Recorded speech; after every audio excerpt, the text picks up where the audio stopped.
Bonjour à tous, nous sommes le vendredi 23 juillet et nous continuons ce parallèle que fait Jésus dans la liturgie. Dans la première lecture, évidemment, nous voyons Moïse recevoir la loi, cette loi divine qui est rassemblée dans les 10 commandements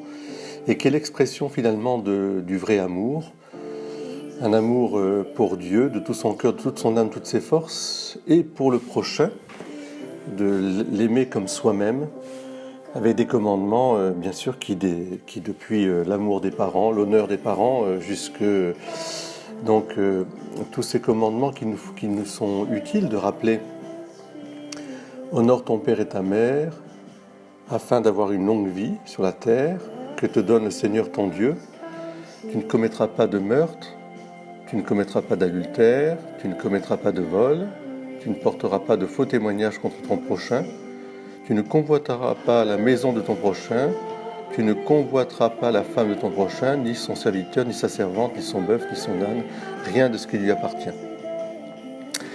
Nous voyons donc ces 10 commandements, je dirais, la structure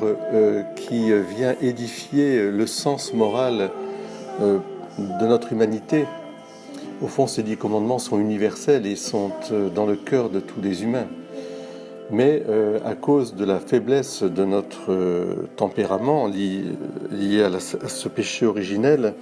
notre intelligence est obscurcie et nos passions sont révoltées et forcent quelque part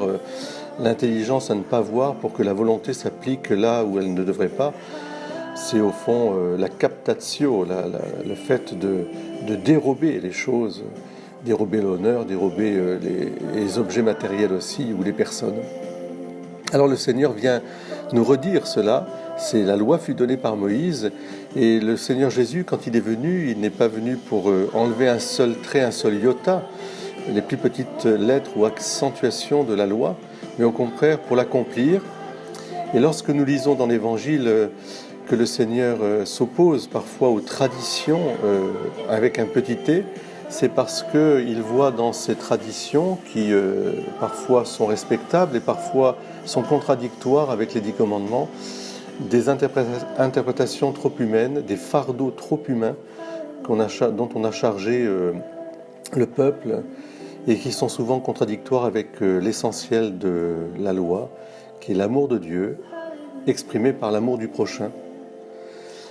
Et toutes ces lois, je dirais, s'évanouissent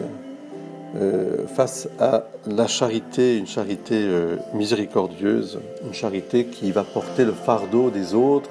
même un Shabbat, qui va délivrer, qui va guérir, qui va honorer, qui va aussi bien sûr au secours du prochain. Alors pour nous aujourd'hui, c'est toujours bon d'entendre cela pour que tout en étant attaché à ce qui est, je dirais, rituel, ce qui est extérieur aussi, ce n'est pas secondaire, mais c'est second, et tout cela doit cesser si, pour le service de charité, je prends l'exemple par exemple d'une maman qui ne peut pas aller à la messe parce que son enfant est malade, eh bien elle accomplit son devoir d'aller à la messe le dimanche parce qu'elle soigne son enfant. Et on pourrait prendre plein d'exemples où la loi suprême, c'est le salut des âmes, c'est-à-dire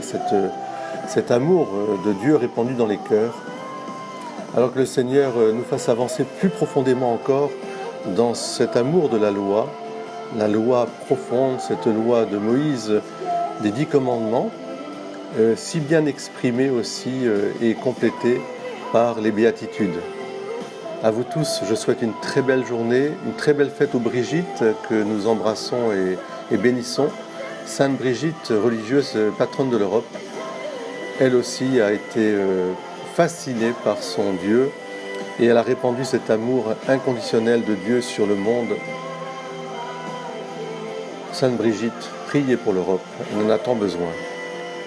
Bonne journée à tous, Amen.